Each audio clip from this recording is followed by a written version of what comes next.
Welcome and thank you for standing by. At this time, all participants will be on listen only until the question and answer session of today's conference, at which time you may press star 1 to ask a question.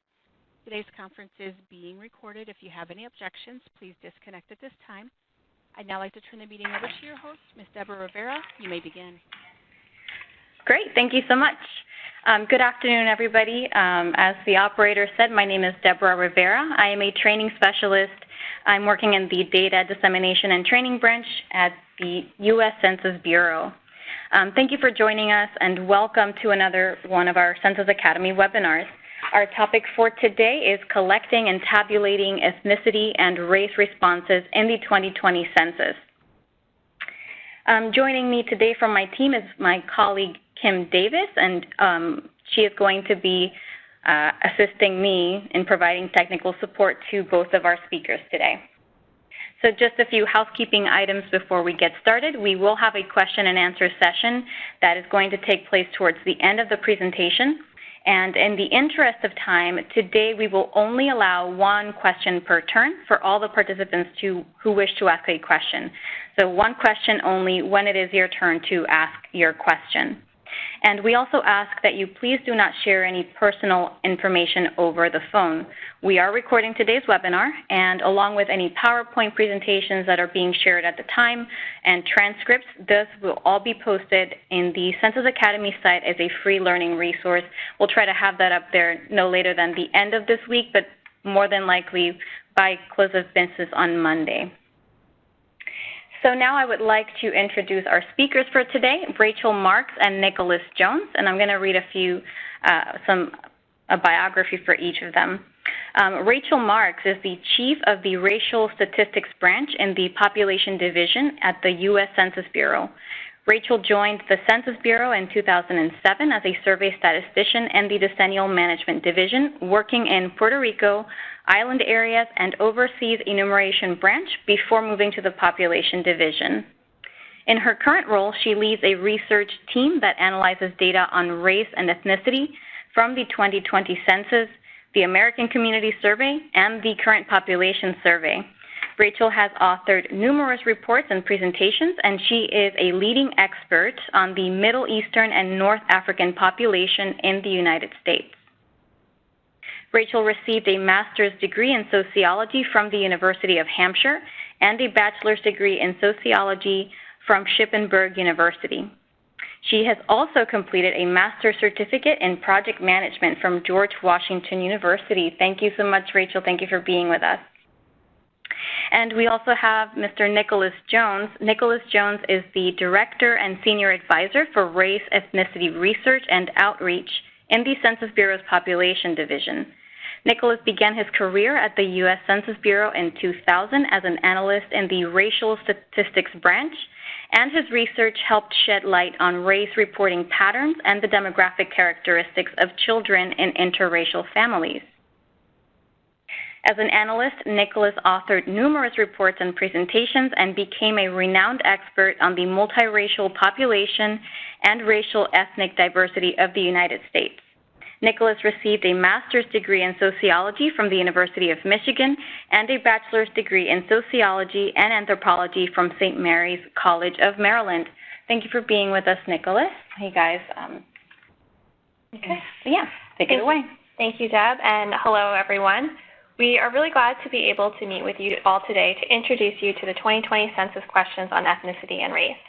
We expect that our presentation will provide you with a deeper understanding of how the questions and concepts of race and ethnicity are operationalized in the decennial census for collecting and tabulating data. So let's begin with the foundational questions of what is race and what is ethnicity. So what is race? The Census Bureau collects racial data in accordance with guidelines provided by the U.S. Office of Management and Budget, or OMB, and these data are based on self-identification. The racial categories included in the census questionnaire generally reflect a social definition of race recognized in this country and not an attempt to define race biologically, anthropologically, or genetically. In addition, it's recognized that the categories of the race item include racial and national origin or sociocultural groups. People may choose to report more than one race to indicate their racial mixture, such as American Indian and white, and people who identify their origin as Hispanic, Latino, or Spanish may be of any race. So what is ethnicity? The U.S. Office of Management and Budget requires federal agencies to use a minimum of 2 ethnicities in collecting and reporting data, Hispanic or Latino, and not Hispanic or Latino.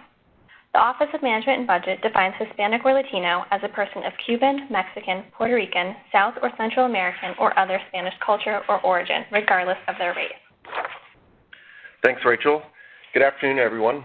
Next, I'll present some insights to the history of race and ethnicity in the United States decennial census, from the first census in 1790 to where we are today, highlighting some of the ways the questions have evolved over time and over the past couple centuries.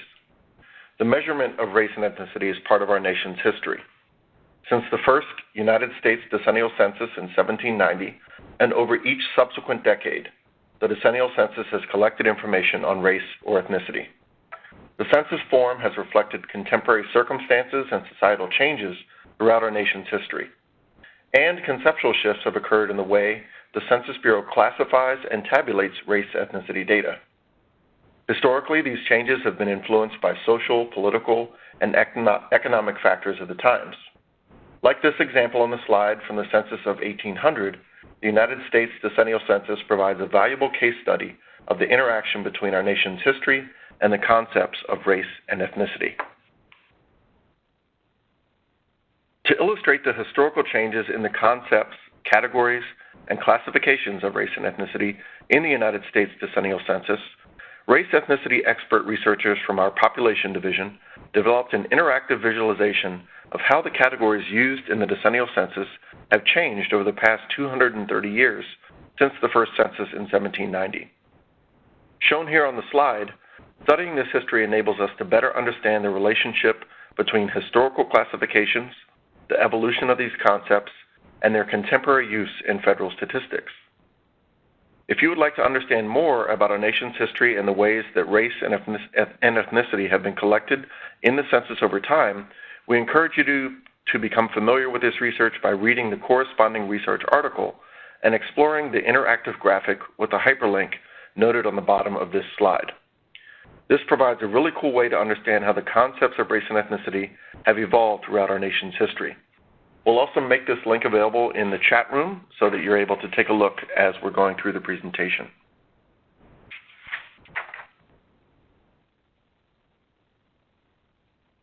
These concepts continue to evolve.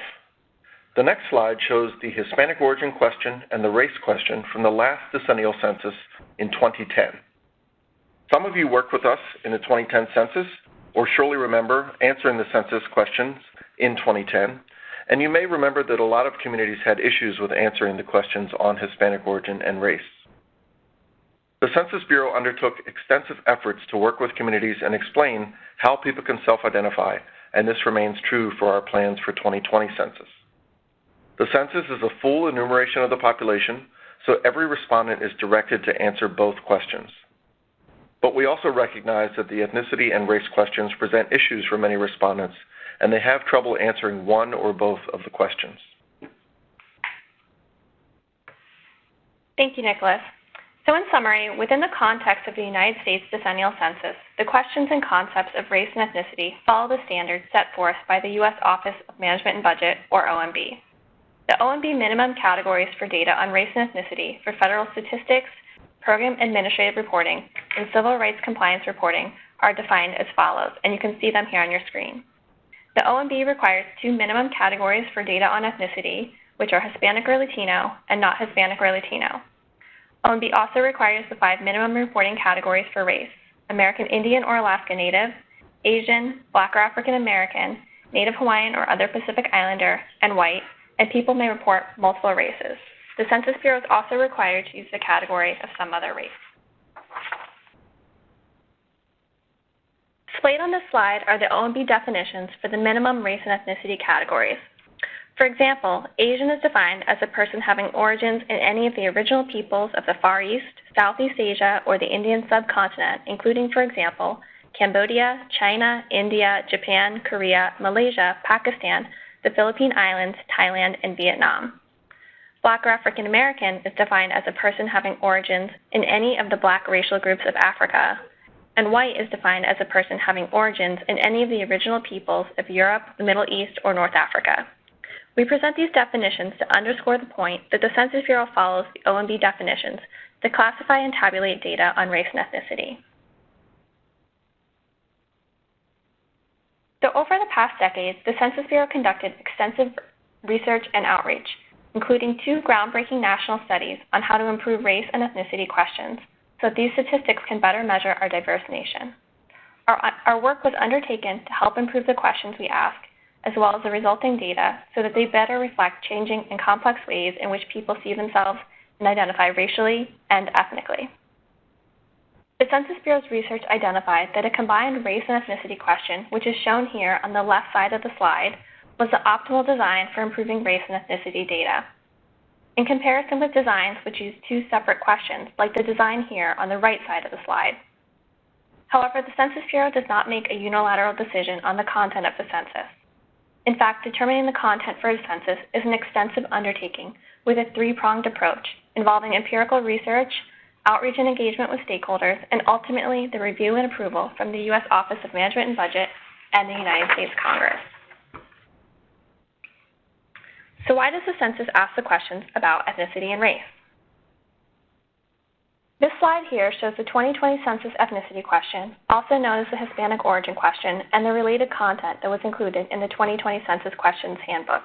We encourage you to look at this handbook and read up on why this ethnicity data are collected and what these statistics are used for.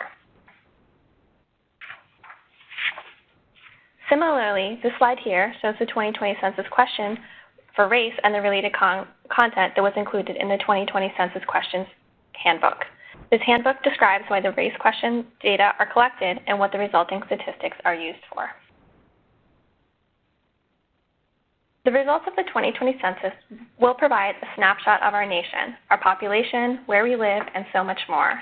People often ask, how do federal agencies use data on race and ethnicity? Or why is the data important for my community? Race data helps communities ensure equal opportunity, understand change, and administer programs for specific groups. Race data helps communities ensure equal opportunity. The census asks about the race of community members in combination with information about other characteristics to help governments and communities enforce anti-discrimination laws, regulations, and policies. For example, race data are used to establish and evaluate the guidelines for federal affirmative action plans under the Federal Equal Opportunity Recruitment Program, to monitor compliance with the Voting Rights Act and enforce bilingual election requirements, and to monitor and enforce equal employment opportunities under the Civil Rights Act of 1964. Race data help communities understand change. Researchers, advocacy groups, and policymakers are interested in knowing if people of different races have the same opportunities in education, employment, voting, and home ownership. Federal agencies use these data to investigate whether housing or transportation improvements have unintended consequences for specific race groups. And race data help communities administer programs for specific groups. Communities, including tribal governments, ensure the programs are operating as intended by knowing how many people are eligible to participate in certain programs. Over the past decade, the Census Bureau's research and outreach has helped to improve what we know about how and why people respond to the questions on ethnicity and race in various ways. So what is different about the 2020 census questions on ethnicity and race? We'll examine that together in final detail with the final part of our presentation this afternoon. The Census Bureau's research and outreach over the past decade has helped to improve what we know about how and why people respond to the questions on ethnicity and race in various ways. In accordance with the OMB standards, the 2020 census will use 2 separate questions for collecting data on race and ethnicity. The Census Bureau will not use a combined question format for collecting race and ethnicity data in the 2020 census, as the 1997 OMB standards require 2 separate questions for self-response. The images of the 2020 census questions are presented on the slide. The Census Bureau will not use a distinct separate Middle Eastern or North African response category on the 2020 census form. Per the 1997 OMB standards, Middle Eastern and North African responses are classified as part of the white racial category. However, several significant changes from the 2010 census race and ethnicity questions will be implemented for the 2020 census, and we'll describe those next. Over the next series of slides, we'll walk you through some of the most common types of responses to the questions on race and ethnicity. We will also explain how the responses are interpreted in the sense of how the Census Bureau collects, codes, classifies, and tabulates these responses into statistical data. So let's take a look at the question on ethnicity or Hispanic origin for the 2020 census. The question on ethnicity is asked first as directed by the 1997 OMB standards. The ethnicity question asks, is this person of Hispanic, Latino, or Spanish origin? Most respondents will mark no, not of Hispanic, Latino, or Spanish origin in the response to the question, as the majority of respondents in the United States are not of Hispanic origin.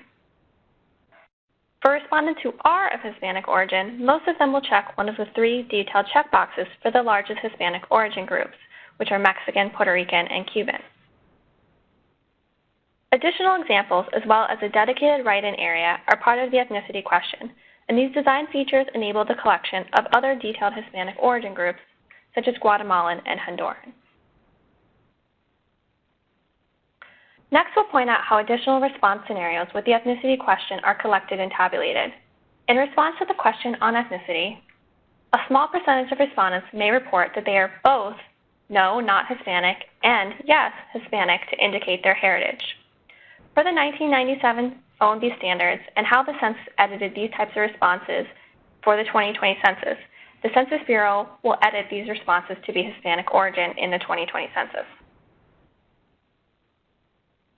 In addition, some respondents may report multiple ethnicities, such as Cuban and Salvadoran. These multiple detailed Hispanic responses will be collected for research purposes in the 2020 census, but only a single Hispanic response will be tabulated, similar to how it was done for the 2010 census.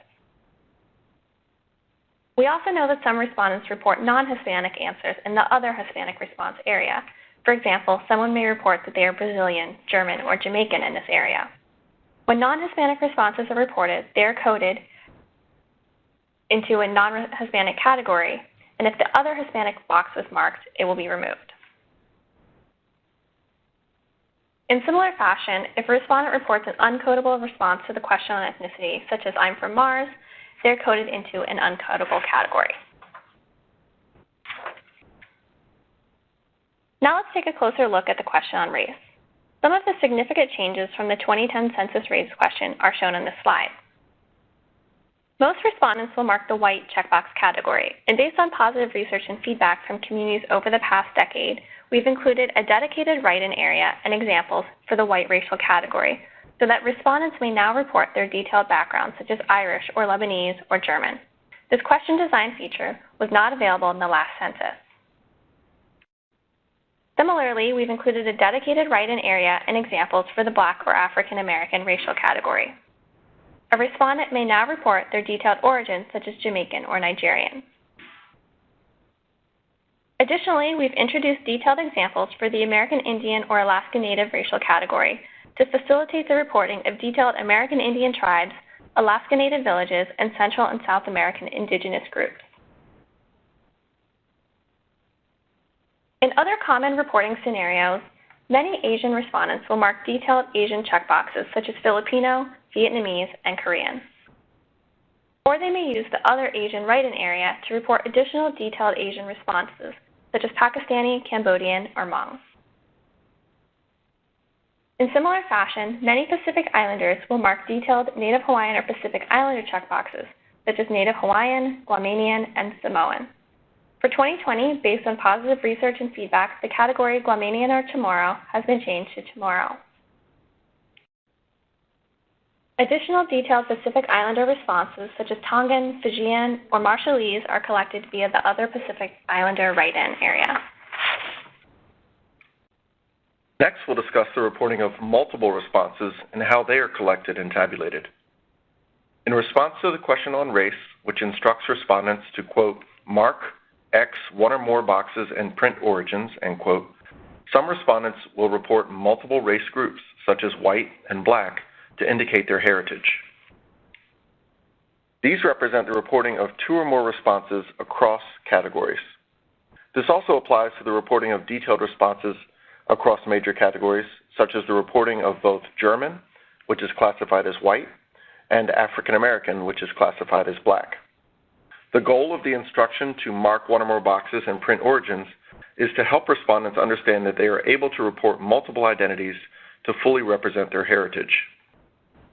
In a related but different way, some respondents will report multiple detailed groups to represent their multiple identities. For example, someone may report as both Native Hawaiian and Samoan. These multiple detailed Pacific Islander responses are collected, and they'll be used to tabulate the total counts of detailed Pacific Islander groups. But they reflect a singular racial identity, as both groups are classified as part of the larger Native Hawaiian or other Pacific Islander racial category. In similar fashion, whether marked as a checkbox or written into a write-in area, multiple responses within a category, such as Marshallese or Fijian, constitute multiple origins within a single race. Next, we'll discuss some scenarios regarding the reporting of Hispanic answers in the race question. As we mentioned before, the OMB standards state that people of Hispanic origin may be of any race. However, many Hispanics do not report or identify with a racial group, and many others report their Hispanic origin as their response to the race question. When someone reports a Hispanic origin in response to the race question, such as Latino, Mexican, or Salvadoran, these responses are classified as some other race. If additional race groups are also reported, they are retained. For example, if Cuban is reported as well as black, both responses are retained. The response is classified as both some other race for the Cuban response and black for the black checkbox response. Next, we'll discuss some scenarios regarding the reporting of Middle Eastern or North African responses in the race question. The OMB standards state that people of Middle Eastern or North African origin are part of the white racial category. Therefore, following the OMB standards, if someone reports they are Middle Eastern or North African, or a specific Middle Eastern or North African origin, such as Lebanese or Egyptian, those responses are collected and classified as part of the white racial category. If additional race groups are reported, they are also retained. For example, if Egyptian is reported as well as black, both responses are retained, and the response is classified as both white for the Egyptian write-in and black for the black or African American checkbox. Middle Eastern and North African responses to the some other race write-in response area are coded and classified within the white racial category following the OMB standards. Next, we'll discuss a few additional response scenarios. Some respondents report their identity in the some other race write-in response area. If the response can be classified within the OMB race category definitions, the some other race response is edited to match the relevant race category. For example, a response of Iranian is coded under white, Sudanese is coded under black, and Filipino is coded under Asian. These types of responses were fairly common in 2010 and 2000, but with the addition of detailed write-in areas for all of the major OMB categories, we expect to see responses provided in their respective racial categories as opposed to the some other race response area. However, we still do expect to see some responses coming in via the some other race response area that cannot be classified as part of the OMB groups. The most prominent example is Brazilian. Since Brazilians are not defined within the OMB definitions, they are not reclassified as one of the OMB race groups and remain as a distinct detailed response within some other race. Additionally, a number of respondents do not identify with any of the offered categories and instead solely check the some other race box without providing a write-in response. In these cases, their response is coded as some other race. Finally, if a respondent reports uncodable responses to the question on race, such as human being or Martian, they are coded as part of an uncodable category. A A critical element of our work in the population division is answering questions about these demographic concepts and characteristics and developing the statistics for our nation. We get questions all the time about how people should answer the questions on ethnicity and race. If you're asked or wondering how should I answer the questions on ethnicity or race, please advise that individual that their response to the ethnicity and race question is based upon their self-identification. The Census Bureau does not tell individuals which boxes to mark or what heritage to write in. As you've seen throughout this presentation, there are many ways that individuals can and do answer the questions on race and ethnicity. Please let us know how we can help you advise you and your partners in the communities you work with as we approach the 2020 census. We're happy to talk with you today about your questions about what we've presented and to discuss your comments related to the concepts of ethnicity and race in the 2020 census, and thank you for joining us today. Great, thank you. And I do believe that we are now ready to take some questions over the line. And as a reminder, before the operator gives instructions, we will only be allowing each participant to ask one question when it's their time to ask. So, operator, would you give instructions, please?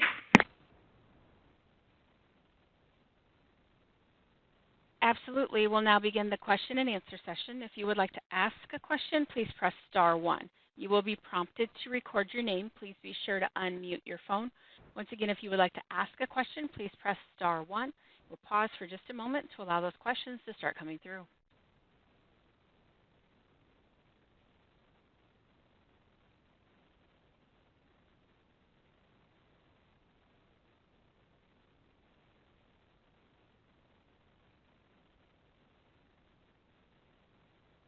Okay, our first question comes from Michael. Your line is open.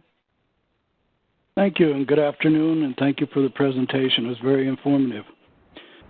My question for you is, do these two questions are required response for a completed census? Or if they're left blank, does this still signify as a completed census form? Thank you for your question, Michael. So we do encourage and request that people respond to the census by answering all the questions on the form so that it reflects how they would self-identify, whether that be the question about their age or their sex or their race or their ethnicity. And so we require with this decennial census a full enumeration of the population. Everyone is asked to answer all the questions. If questions are left blank, then information that may be elsewhere on the form is used to help to provide the details for that question.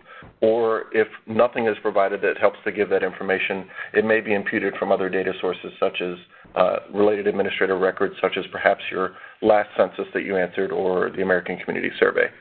So thank you for asking that question, Michael. Our next question comes from Amanda. Your line is open.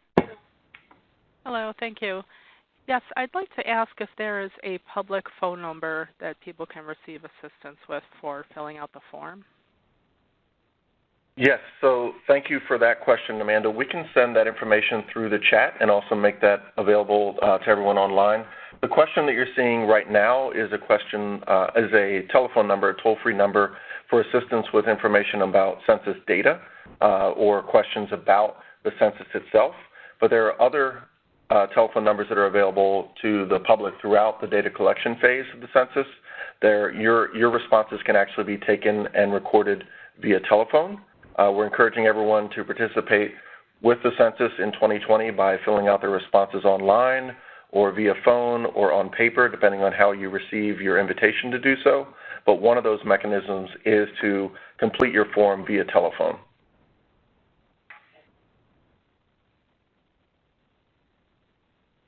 And next we'll go to Charles. Your line is open.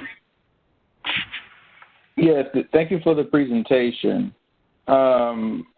With regarding to one of the things that I noticed, my question was, what was the rationale for including Egyptian under the white categories? Thank you for your question.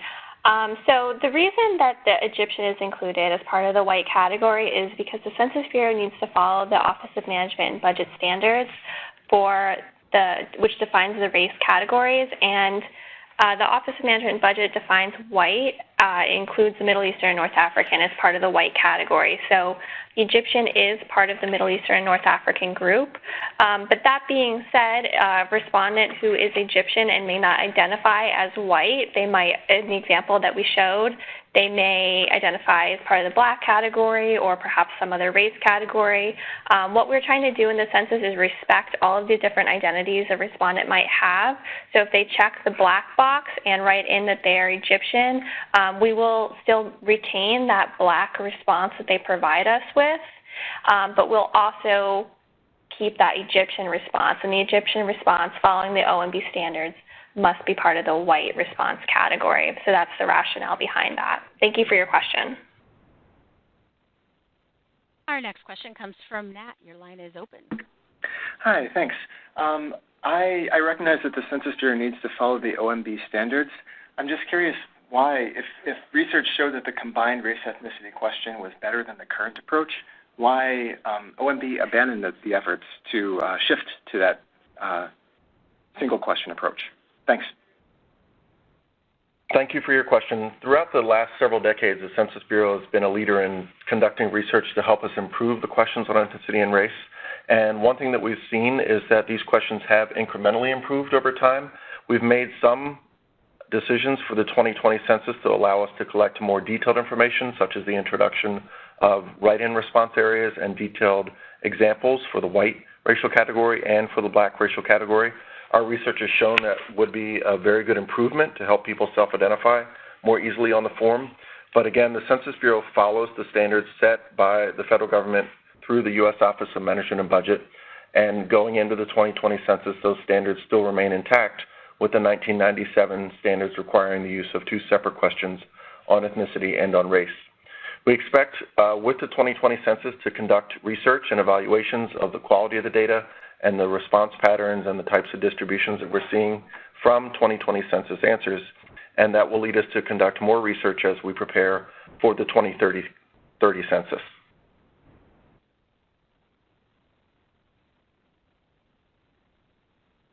Our next question comes from Tim. Your line is open. Yes, hi. Thanks very much for the presentation. I enjoyed it. My question, I guess, might be similar to Charles's, as to just, for an example, I'm very familiar with, which is Cuban.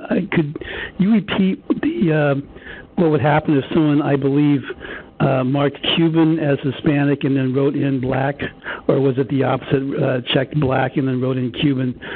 Just because, you know, I believe that's a society very similar to ours in that there are black and white people, and neither race obviously is has more claim to the identity of Cuban than the other. So I just wanted to see if I understood that response correctly. Thank you. Thank you for your question. So we know that a lot of Hispanics will report their detailed Hispanic identity in the Hispanic origin question, and then they'll come to the race question and they might repeat their response in the race question.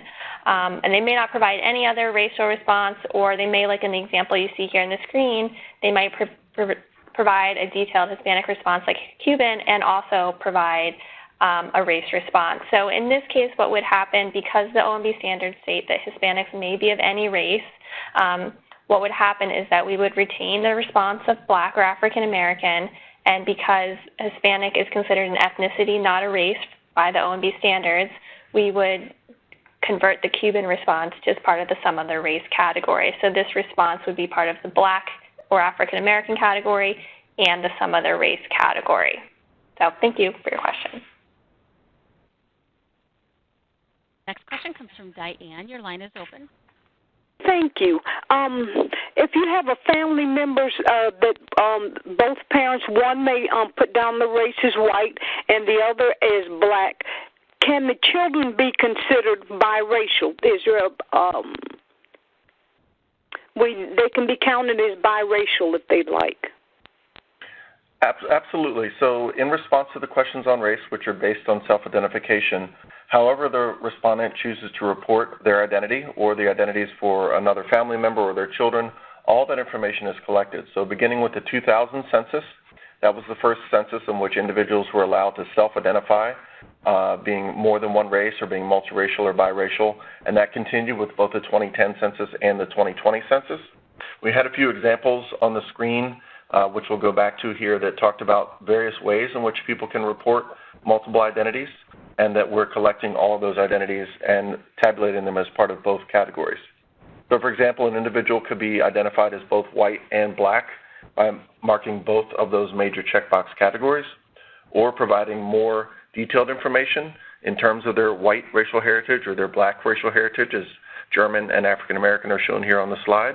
And again, both of those responses are collected and tabulated as multiracial responses, reflecting the multiracial heritage that the person identified with. Thank you for your question on that topic. We'll go to Cynthia. Your line is open. Hi, this is Cynthia. I was wanting to ask about spelling errors and how they're handled for tribal affiliation for question 7, because some tribal names are complex and some are similar. For example, Mulhegan Band of Coosac Abenaki, Elmu Abenaki Tribe, the Abenaki Nation of Missisquoi, and the Cossack Traditional Band of the Abenaki Nation. So what happens when a census keyer can't determine the applicable tribal affiliation easily? Thank you for that great question. So we've done a lot of outreach over the past several years with tribes to first figure out if there are alternative names that tribal members might write in response to this question, because we know not all tribal citizens will write in their federally recognized tribe name. So that's step 1 of this. So we've gotten a lot of great feedback from the tribes on this. But I think the key to your question is what happens if someone writes in something that we don't have on that list. So our keyers will key the best that they can, but we do have an automated process to try to match misspellings to a master file, a master list of all kinds of tribal names and also the other race and ethnicities on this that we collect data for as well. And it's hundreds of thousands of lines long, and it compiles data from previous censuses and our American Community Survey, and also research we've done to try to catch typos and spelling mistakes and other variations of entries people might write in. And then if we cannot catch if we're not sure what a spelling mistake is at that stage, and we aren't able to code it that way, it will actually go to a human at our National Processing Center in Jefferson, Indiana, and we will do research in order to try to figure out what exactly that tribe is. And one of our experts here at Census Headquarters will also be able to assist with that. So we do our very best to make sure every single write-in is coded, regardless of how it's spelled. One thing to add to that, and this is true for all of the write-in areas that you see on the screen, one of the innovations that we've enacted for the 2020 census is to expand the number of characters that we collect and use to account for the detailed reporting of that particular name, that particular identity. So you can see on the screen the images that show the segmented boxes under each of the categories as a response area. You don't have to fit all of your information into that particular box. So the term Blackfeet Tribe is listed very neatly on the screen as our example, but someone could put more information than that. Back in 2010, we collected up to 30 written characters in the write-in response area. In 2000, we collected 18 detailed characters and used those to make the determination of what someone was telling us.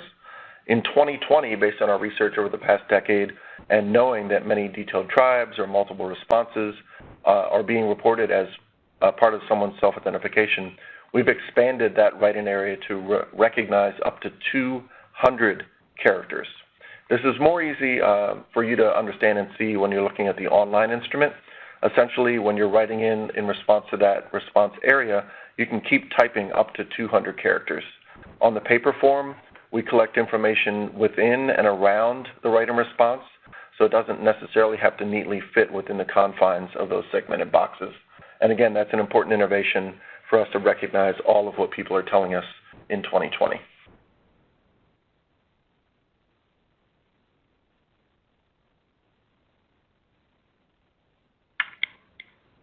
Operator, do we have any more questions? I'm sorry. Our next question comes from Mr. Ortiz. Your line is open. Thank you. Question concerning the inclusion of Spaniards as Hispanics, and I'm obviously knowledgeable that Hispanic refers to Spain, but I'm mostly focused on Latin America, and I think that Latino would be better. But along those lines, the fact that, for example, Aymaras from Bolivia or Raramuris from Chihuahua, Mexico, are they going to be able to report their ethnicity, or is it just for Spaniards that would be counted? Thank you. By their responses, thank you again for your question. We just wanted to reaffirm that everyone is free to self-identify how they respond to the questions on ethnicity and on race. We know that there are challenges that some respondents may have with answering one or both of those questions. We presented the OMB standards as a guiding principle in terms of how we classify, encode, and tabulate responses, again, based on the categories and the definitions that are present. But as we walk through a number of the different examples that we shared with you today, we do recognize there are many different ways in which people will self-identify. So respondents who may be of Central or South American indigenous background, they may, in response to the question on Hispanic origin, report something such as Oaxacan. They may also choose to report that same answer, Oaxacan, in response to the question on race. Again, following the OMB standards, which are reflecting individuals for Hispanic or Latino origin being of Cuban, Mexican, Puerto Rican, South or Central American, or other Spanish culture or origin, regardless of race. We recognize people identifying that way. And also with the American Indian or Alaska Native category, people who have origins in any of the original peoples of North and South America, including Central America, are also classified as American Indian or Alaska Native. We did a lot of research on this over the past decade, and we know that there are some complexities and challenges with people from indigenous backgrounds reporting and responding to the questions on ethnicity and race. Again, the major principle that we wanted to share is that it's based on how people choose to self-identify, and we reflect and report those identities out in the manner in which they occurred.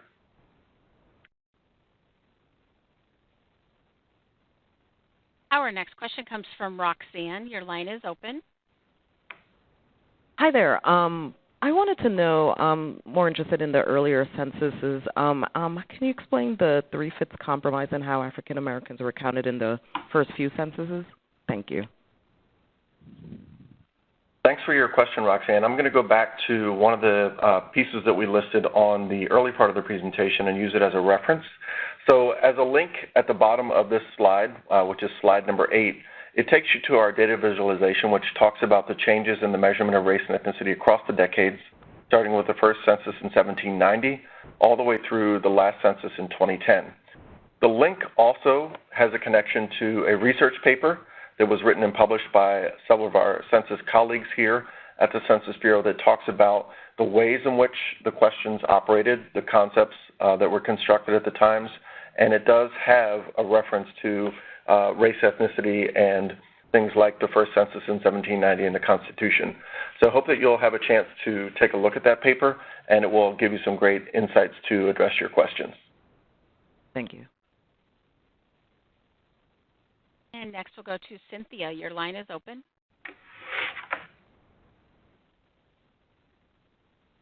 Cynthia, your line is open. You may want to check your mute button.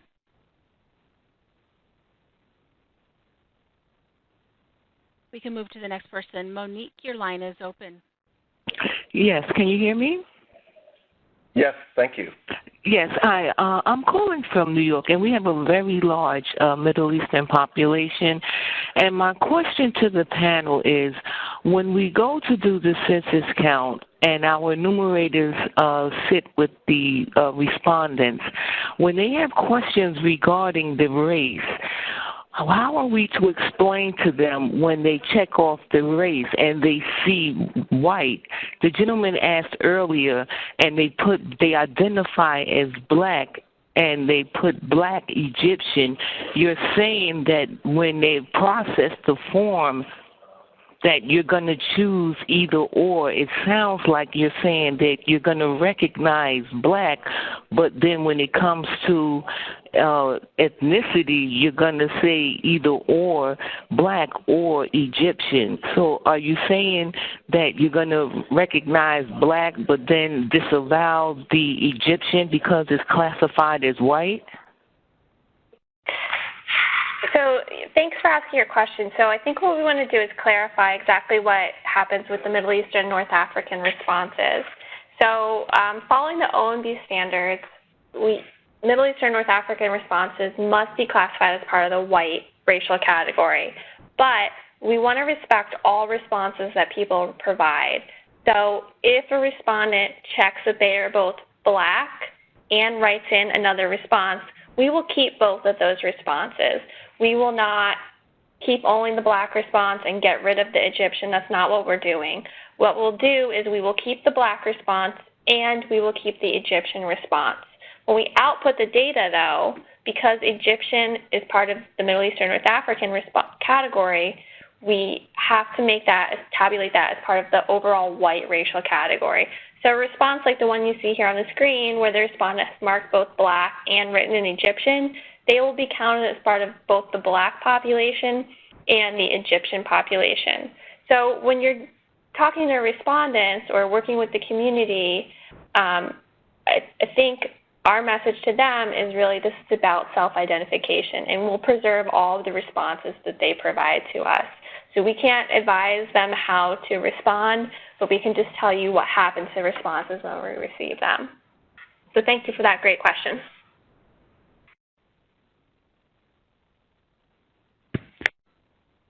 And the next question comes from Hassan.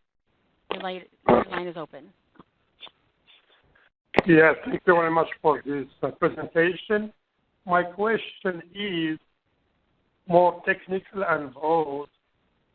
Is the U.S. Census Bureau has any plan to secure and ensure real-time data management, population management?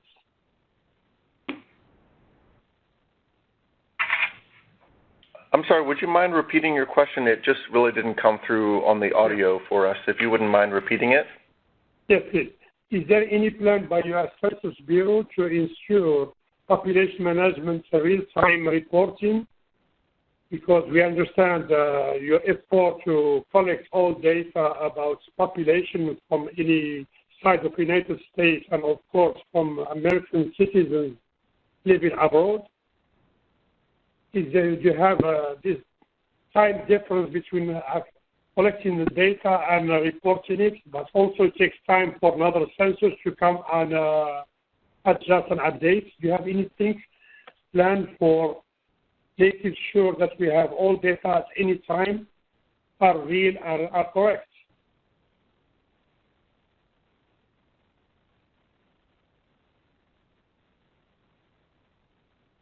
About data population management systems that you may have for real-time reporting.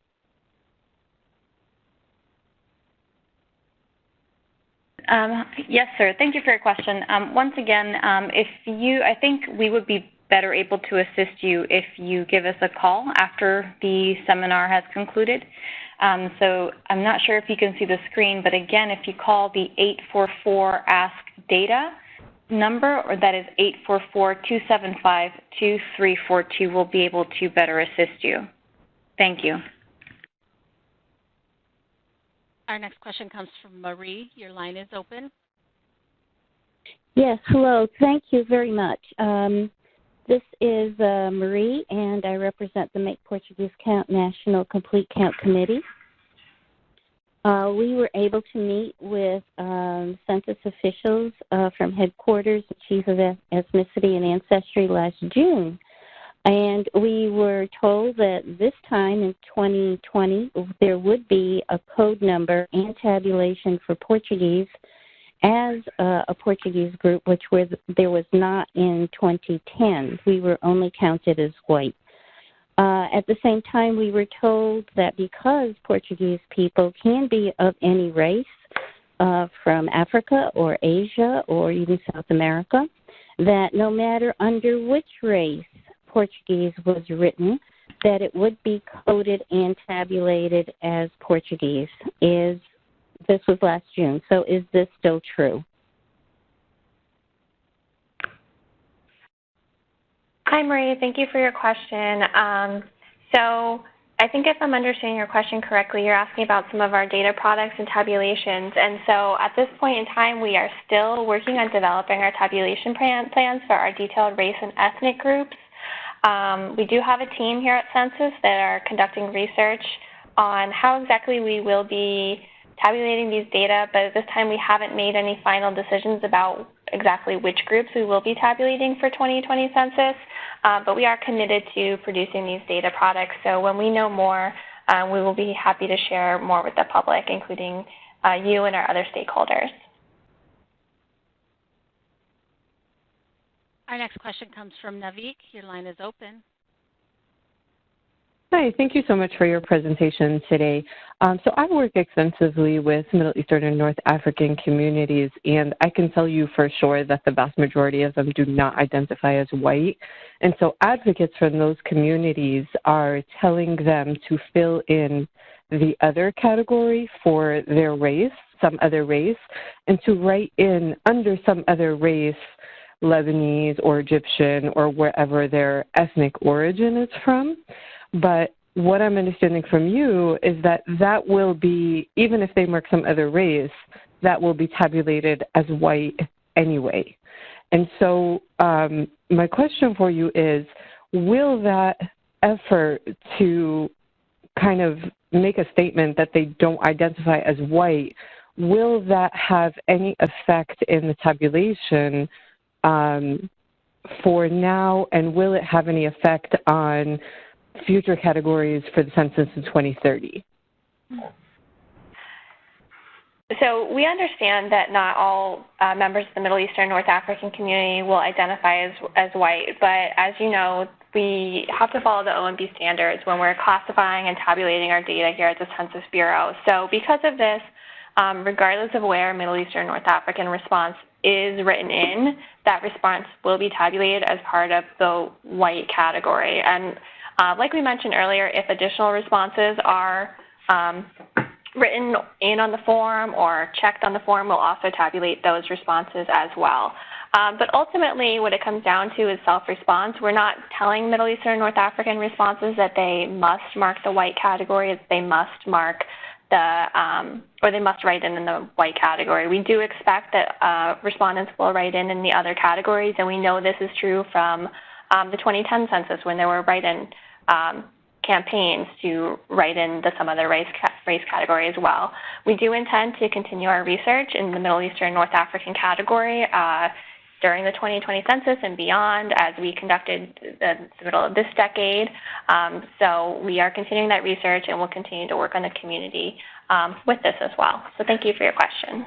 One thing to add, just in case this didn't come across clearly in our presentation, unlike in 2010 when responses such as Lebanese or Egyptian or Syrian or Moroccan were collected and coded and only tabulated as white, for 2020 what's new is that we do have the opportunity to collect, code, classify, and tabulate responses with those individual groups such as Lebanese, Egyptian, Syrian, and Moroccan. And so that's why it's really important for all respondents to note that they have the ability to self-identify with those detailed groups, and in turn, the expectation is that the census plans to tabulate for the first time census counts and characteristics on populations such as Lebanese or German or Jamaican or Nigerian, whereas in previous censuses, those responses did not get individually accounted for their individual communities. I hope that helps to also clarify some of the things that are different and new about the 2020 census. Our next question comes from Lonnie. Your line is open. Yes, can you hear me? Yes, we can. Thank you. Okay, I had a question on race. The state and county agencies, school districts, and the state demographer even in Nevada seem to have put a lot of African American or black into the two or more race category, and then they call it multiracial.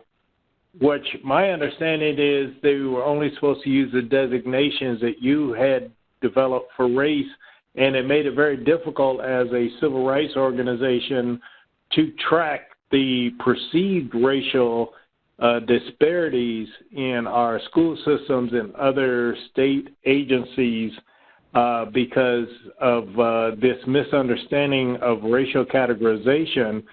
Have you done anything to make it clear that how race should be defined when reporting on the local levels and the users of census data, because it makes it very difficult for civil rights agencies to recognize disparities if they are coming up with, I didn't know multiracial was a racial category, and also there was no way to pull out the fact that 30% of the black students seem to have disappeared in our most popular state areas, the most populated areas of the state. Thank you for your question. I think that we could also give you some resources offline if you'd like to follow up with us again after the presentation. The census has, following the OMB standards from 1997, allowed for the reporting of multiple racial responses in response to the question on race since Census 2000. That continued with Census 2010 and will also continue with Census 2020.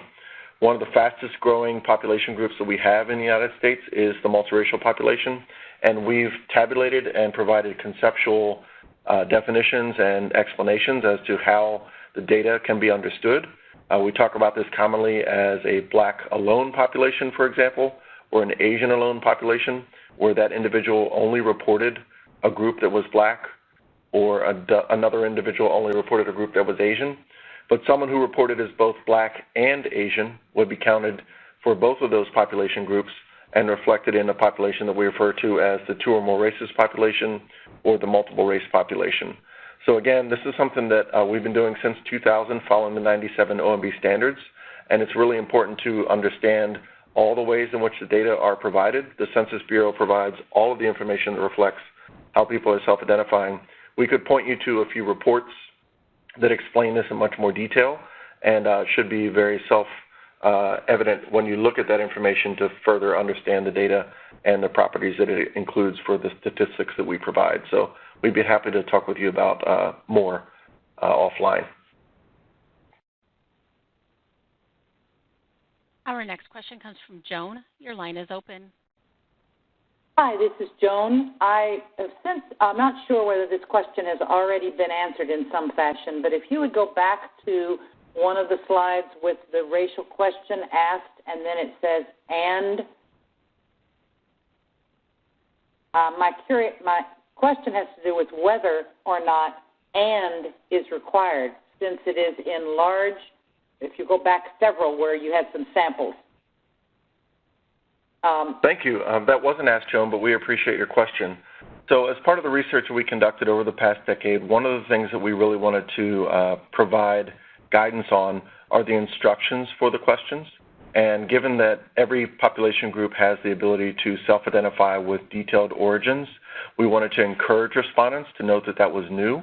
So again, as we pointed out in previous censuses from 1790 until 2010, respondents did not have the opportunity to report a detailed white origin or a detailed black origin unless they went out of their way and wrote that information in, such as German or Jamaican or Nigerian, on another line, such as the American Indian line or some other race line.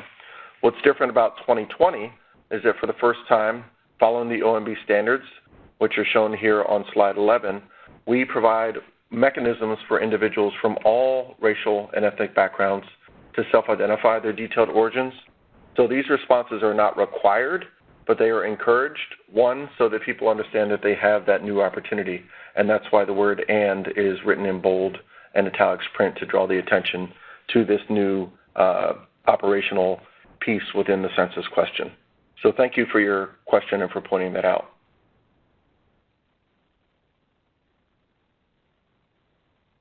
And next we'll go to Sandra. Your line is open. Hi, yes. I'm part of a community group, one of the Complete Count committees, and we are going to offer helping individuals with their filling out their census if they want assistance.